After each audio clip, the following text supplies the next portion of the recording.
পেরেশানিতে পড়লে, টেনশনে পড়লে এই দোয়াটা।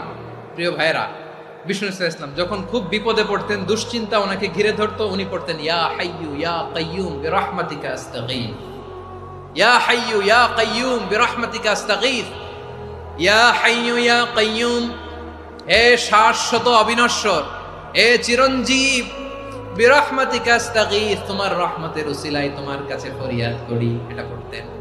আবার আরেক বর্ণনায় এসেছে ইয়া হাইয়ু ইয়া কাইয়ুম বিরহমাতিকা আস্তাগীথ আসলিহ লি শা'নি কুল্লাহু ওয়ালা তাকিলনি ইলা নাফসি তারফাতা আইন। আসলিহ লি শা'নি কুল্লাহ, আল্লাহ আমার সবকিছু আপনি সেটেল করে দেন।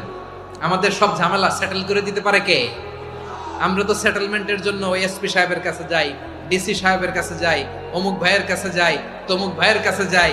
এই দোয়া পড়লে আরশের উপর থেকে আপনার ম্যাটার সেটেল করে দিবে কে?